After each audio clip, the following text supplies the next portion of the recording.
Yeah, just a discussion here about this low pro chain. Um, this saw right here is a 2017 241C, and I've been running this for 7 years. That's the original bar, and if I don't have at least 150 cords on this thing, I ain't got one. So for smaller wood, this is the setup I use. Okay. If I'm cutting 12-inch or smaller, I run this here. On this particular setup here, I've got the same setup, but I've got a Canon. I've got one with a 18-inch bar here, and then I've got another one with a 20-inch bar. Okay. Now, a lot of guys, balk at the expense about these Canon bars. Okay. And yes, they are expensive. But, the increase in production that you're getting out of them is tremendous. So if I were to run, say, the standard 3/8 chain on here versus this, if you do the math, the fuel savings and the increased speed, you may be putting an extra $10, $15, $20 a day, $25 a day in your pocket by switching over to this. Now, some guys say, well, I don't really need that. I'm just fine. And again, there's no one size fits all. Anybody that's telling you one size fits all, I don't believe it. Because everybody has their own application and what they use the saw for. Now, for somebody that's a farmer and he's just cutting firewood for himself, and a snag or a tree or whatever, maybe he doesn't need a saw like this. Maybe he can get away with a 455 Rancher. Does the job. He don't care how long it takes. You know what I mean? He's just doing it to heat his home and blowdowns and snags that happen on his property. So maybe he doesn't need a saw like this. But if you're running production, in other words, either you're working piecework or you're working for somebody else and you're getting paid by the job, then I think this is the way to go, the professional saw, myself personally. If you're cutting a lot of wood, felling trees, and running your saw a lot. Now, this time of the year, I'm going to be using these saws quite a bit more. In the summertime, it's too hot. Something happens, a tree falls, somebody calls me or whatever. Yeah. But now that we're starting to get the cooler weather, the firewood's starting to move, I got to get moving on the, time is money. And with this setup, the Pico chain, PS63 or 63 PS, I machine the sprocket, and with the pipe I put on here, and I'll show you what I have here for these pipes. We'll come in real quick and take a look, because I got a different version pipe. But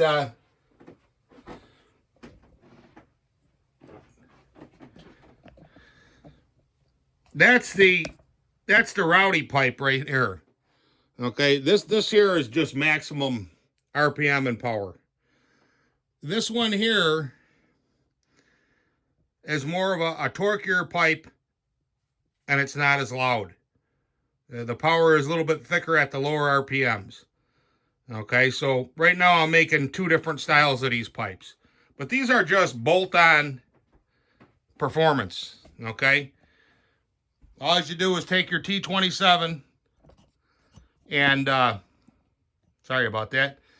You just take your T27 and you can have them off. Now, I'm building some pipes for a few people. There's a guy up in Canada, and this one here just gets bolted on. Okay, get this out of the way here but this one here is a prototype. Trying it out. And what the guys want is they want a plate here that attaches to here. I personally don't think you need it, but if you're hiring me, you know, you tell me what you want, I'm going to do it for you. So you got your two T27s. This comes right off. Okay. But as far as building a saw, you don't need to port the heck out of every saw. You don't need to machine and port everything. And we can see from a lot of videos that a lot of these are failing prematurely. And I mean like really prematurely, like under 200 hours. And what's happening is, obviously this cylinder here is not the same as a 562. The 562 will come out in the exhaust. But what's happening is, when they're putting this on the mandrel, they're introducing error into this. So instead of this thing, you know, riding straight, you may have a slight tilt like this, where you have a few thousandths taper here. You put it on there, you're never going to know, but that piston is actually exaggerated as running like this. You have almost no clearance at all right here, and you got a whole heck of a lot of clearance here. So you're taking the saw that should get, you know, hundreds and 800, 1,000 hours, and it's blowing up in under 200 hours. I don't know what's going on exactly. I have a suspicion that there's some skullduggery going on. Can't prove it, but it just doesn't make any sense to me unless somebody who's established is taking on a lot of work in his name and then giving it to other people who aren't maybe as skilled or as learning. And to me, that's kind of unscrupulous behavior. But, and again, it's just rumor. I can't prove this. But you see these, and what happens is with these, because they have the nylon cage bearings, and I cannot find steel bearings. I think if you put steel bearings in there and you wanted to raise the compression, you could do so. Of course, I don't advocate cutting it on a mandrel. Just my personal opinion. I just use a thinner gasket. I've got a couple sources. You can send them your original gasket, and they'll send you back a copper gasket of whatever thickness you want. Okay? The other thing is, you know, we got guys talking out here who are relative newcomers to the scene, who've only been on YouTube for a couple years. I think the one guy was a chef, Chef Boyardee. I think he's one of them. But you know, they're saying that you got to have a machined and ported saw. Okay, well, I can do the same thing without putting this on a lathe. Well, what do you mean, Fabe? Well, I can put a thinner base gasket in here. So you're putting it on a mandrel, you're cutting 20 thousandths off. Okay, I got a 30 thousandths gasket. I put a 10 thousandths gasket in. We end up in the same spot. Well, what about the squish band? Ah, you can use a pop-up piston, or if you know a good welder, you can weld up the combustion chamber. Okay? And that'll do the same thing. And again, you're not running the risk of any introduced error. I think, and I don't want to start an argument, but I think that if you were going to do these cylinders that way, you almost need like an expanding mandrel. Now, if you're very skilled and you get that thing machined so close where that cylinder just barely slides on there, you're probably going to be all right. You probably won't put any air into it. But if you're off a little bit, maybe you're new to using a lathe and you think, oh, I seen him do it. Saws are blowing up in 200-300 hours. 200, one saw 165 hours. And there's videos out there. And this is going on a lot more than what, you know, people want to admit. And that's why I'm saying, and this is just rumor, I can't prove it, but I think there's a couple guys that are established that are taking on more work and then giving that work to a subordinate mechanic. Because I know they know how to do this. But yet the saws are coming out and they're not lasting. Now, I personally know a guy that's got well over 500 hours on his saw. Okay? Built the conventional way. Okay? I know another guy that's got 1,500 hours. And all he did was a muffler mod. 800 hours, 1,500 hours, somewhere in that range. But 200 hours? I don't know. It better come with a steak dinner every Friday. You know, you're talking 1/4 of the life. And again, you know, if you know what you're doing and you've been doing this a long time, I'm not talking to you. But I'm talking to these other people, and this stuff is starting to surface. You know, you're going to pay, say, $1,200 for a build, and you're going to go put it to work, and you're going to love it there for a while. But you're cutting 30 hours a week, maybe 40 hours a week if you work Saturday, and you're only getting 200 hours. That's 5 weeks. It's not a very long time, and that's not a very good return on your investment at all. At all. So on these, what I do, I pipe them, and I do sell these pipes. I do a little bit of carb work to them, a little bit of intake work, not a whole hell of a lot. And as far as the cylinder's pretty much stock.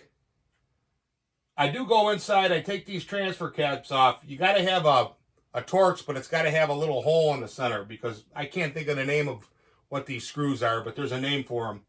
Tamper resistant or whatever. If you try and put the screw in there, you won't get any purchase because you got the star and then you got a little tit in the center, so you can never get the wrench. But the wrench you need has a hole in it, so you can actually slide over that tit and get off of it. And I get in here and I work these a little bit. Not much. My whole goal is to get the air through the motor. Again, you got the mouth, the stomach, the asshole, and the legs. Mouth being the intake, the stomach being the cylinder, the exhaust being the asshole, and then your bar and chain being the legs. And those are the 4 elements. And then you can also get into ignition. You know, some saws, you like different ignitions, or you can play with the timing and all that. But I really don't do that. I don't have a need. If anything, on some saws, I've actually retarded the timing a few degrees. Because I want it to come out thick where I want it to come in thick. Making these saws put out these, you know, I don't know, somebody was talking about a 562 with 7.5 horsepower, which I don't believe, because it doesn't cut like it has 7.5 horsepower. I have 7.5 horsepower saws, and it don't move like that. I'm thinking maybe 6.5, but still, either way, you put that much power out of this saw, which is rated at 4.7 horsepower. Let's say you do knock it up to 7.5. It's possible to do that. You just built yourself a toy. That's not a work saw, in my opinion. This saw should be a net gain to you. So hypothetical situation, I got 2 of these saws. One bone stock muffler, stock bar and chain, everything stock. And then I have one of the builds that I do. Road running between them. And let's just say, for sake of argument, this saw lasts 900 hours and the stock saw lasts 1,000 hours. Well, Fabe, you know, you're losing 100 hours. Yes, you're going to lose a little bit because you're putting more strain on the components. It's just common sense. But the amount of wood you're going to cut in those 900 hours is going to way more than exceed what you'd get out of 1,000 hours with a stock saw. No doubt about it.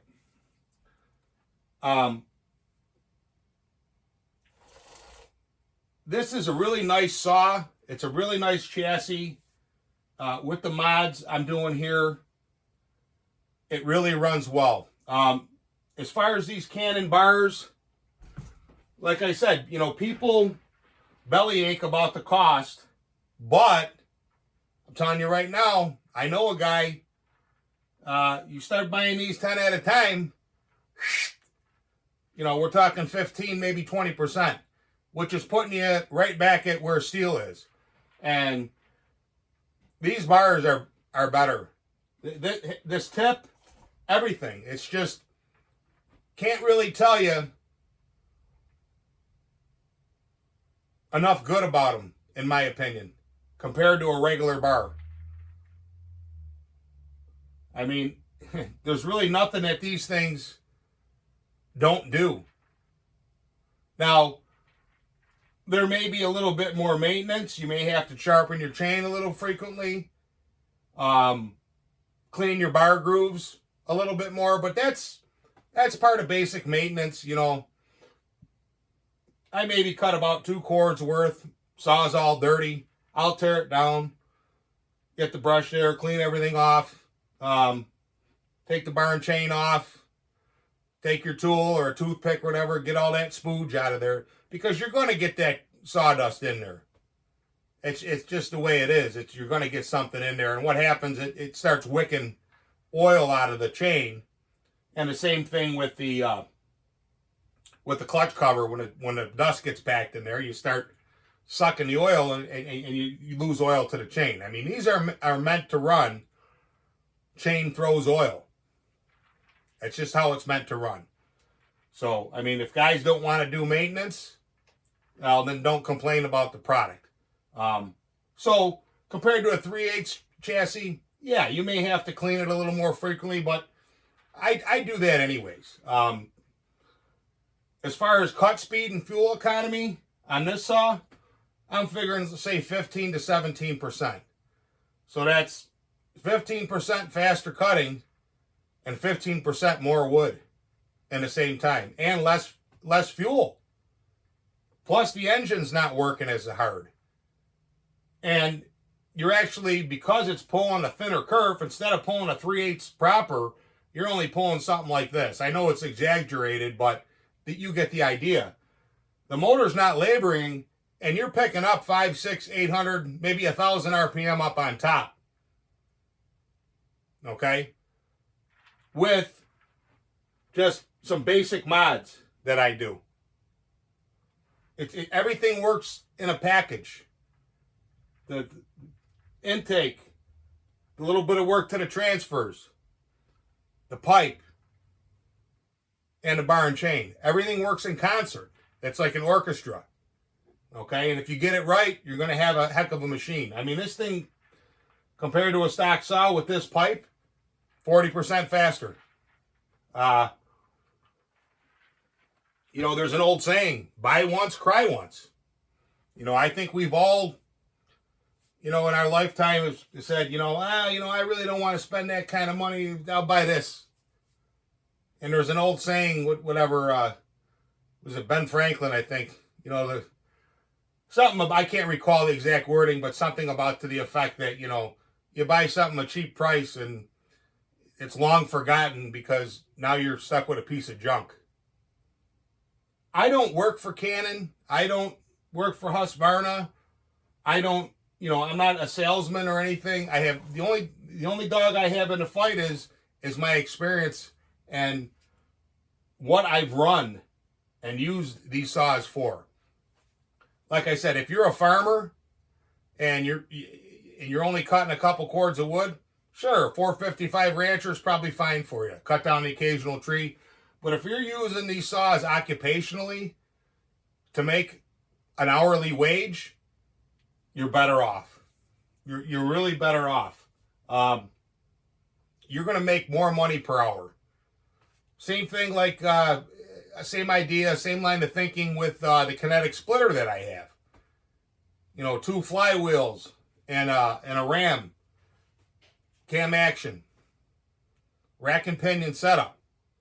Sips the fuel, and it's 3-4 times faster than a hydraulic. Does it cost more than a hydraulic? Sure it does. But if you're doing a couple hundred cords a year, it don't take long for it to pay itself off, and it's putting money in your pocket.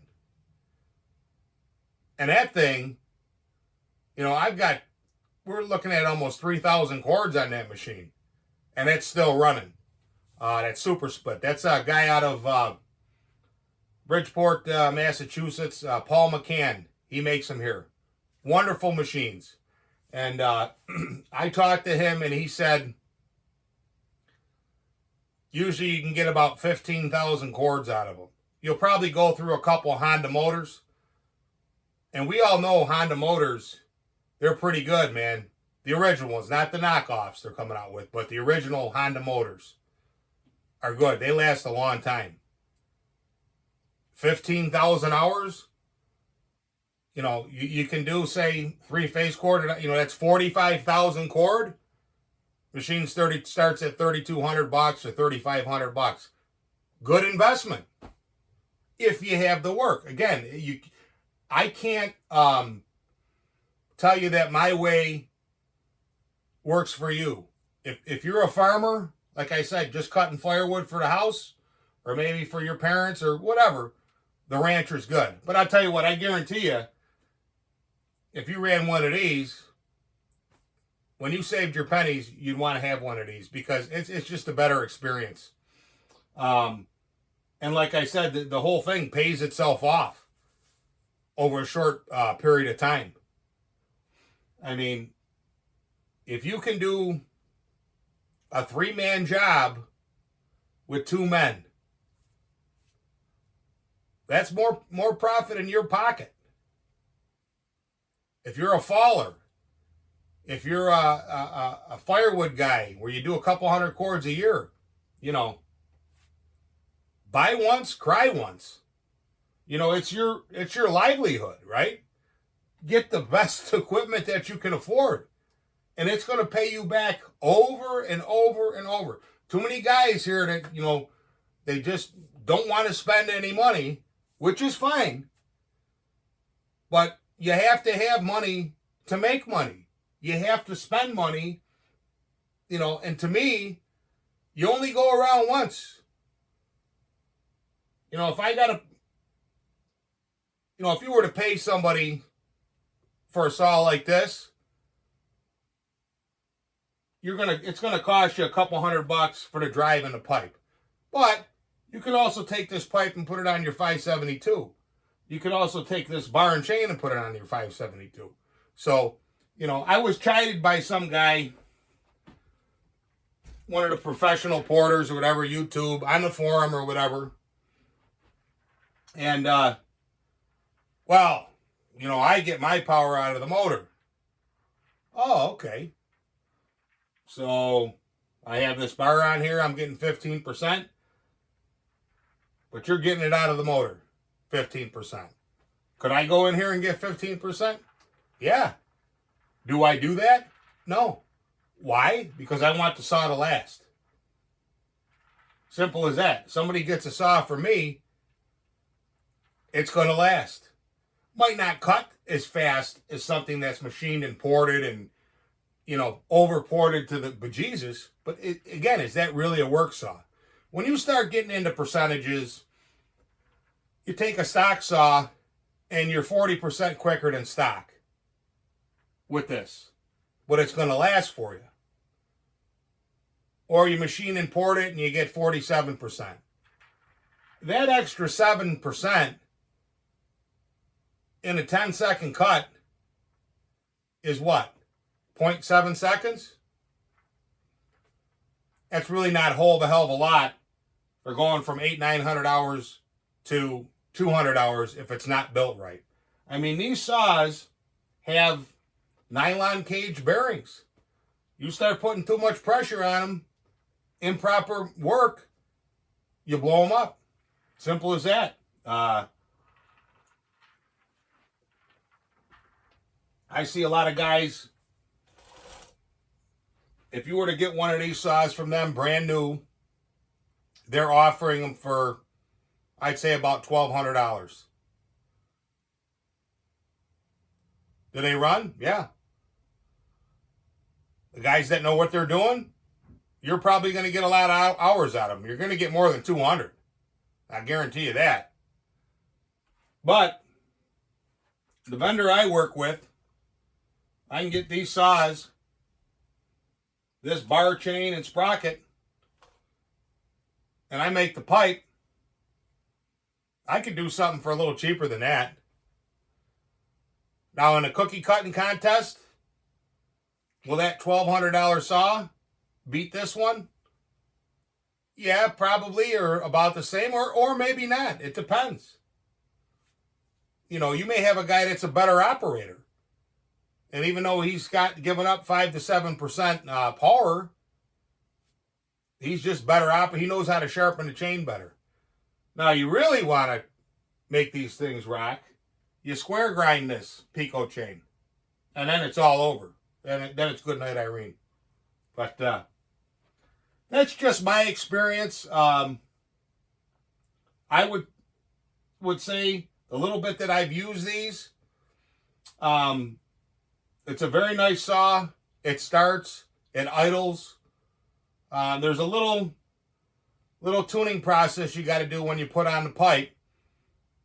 You have to fire it up, let it run for about 3 minutes, and then she readjusts. And then they recommend you having a long log, and you'd stick the bar tip in, and you'd kind of go along. Okay. Well, that's great if you have that, but if you don't, if you're just at a job or something, you can kind of cut it. It will start tuning itself. And then if you get drastic changes in the weather, in other words, you're cutting one day, it's 80 degrees at 5,000 RPM, 5,000 feet of altitude, and then all of a sudden you're down at 200 feet above sea level and it's 10 degrees, then you want to repeat the process. Take your saw out, fire it up while you're getting geared up or whatever. If you smoking your cigarette or whatever, let it run, set the low, and then just cut with it and set the high. And as long as you're in those parameters the next day or whatever, myself personally, every time I use a saw, I just let it warm up for a couple minutes. I mean, I just do. It's good practice. Some guys take these things and they fire them up, and they start yarding on them and they're yanking on the pistol grip, and then they wonder why they get cold seizures. So, but like I said, not one size fits all. What works for you doesn't work for me and vice versa. But from my experience, this is a nice setup. You make an extra $5, $10 an hour or whatever, or $50 a day. The price of this pipe, price of the chain and bar and the sprocket, which, like I said, which you can move to different saws if you want. You're not, see, with a port job, you do the port job, unless it's another saw that has the same cylinder, you can't take that and put that over there. And even if you can, that's a lot of work. This isn't much work at all. I mean, you pop the cover off, pop the clutch off, bang, bang, boom, you're done. Oh yeah, one other thing I want to talk about. Now, this is a 4.7 horsepower saw. And I also have the old model here. The old 262 here. Okay? Now, I'm running 3/8 chain on this thing. Rancher bar. And you know what? This saw actually runs pretty good. If I have people helping me that don't have a saw, we throw them a pair of chaps. Most of my buddies are mechanically inclined, and I don't have to worry about them hurting themselves, and we let them run this. But both these saws are rated at 4.7 horsepower. But this saw, with the mods, the pipe, and the drivetrain, will whoop the pants off of this one. Now, if I put on a Pico drive on this, yeah, it'll pick up some more. But what I'm saying is, this is, some guys consider this one of the finest 60cc saws ever produced. And you know what? It's a good saw. It really is. You can put a lot of wood on the ground. You can cut up a lot of wood. But compared to this, no way. Now, could you take one of these and modify it and get more power out of it? You could, but you watch for the sale. Sometimes Husqvarna has 10, 15, 20% off on these saws. So you can get a brand new saw sometimes for $625 to your door. No bar and chain. $625, and you got a brand new saw with a warranty. Everything is new. Everything is tight. It's yours. You take care of it. You're buying used saws, and it's always a crapshoot. I mean, I've gotten some used saws from guys that were very well maintained, and they probably had 85% of the life left in them. And then conversely, I got saws from people that were junk. So it's a crapshoot. Again, depending on your situation, for somebody that's doing this for a gainful operation, buy the best equipment you can. Even if you got to soak from Johnny the Porter over there, he wants $1,200 for it. Spend the money. Sometimes you have to spend money to make money. And a lot of guys, well, Fabe, I like to do everything myself, and I get it, but there's not enough time in the day for me to be poor. Okay, it just ain't enough time in the day for me to be poor. I got to move. I got to spend money. But if you're smart, you spend $1 and you get $2 back. I don't know how you beat that. Again, just my opinion. Alrighty, good night.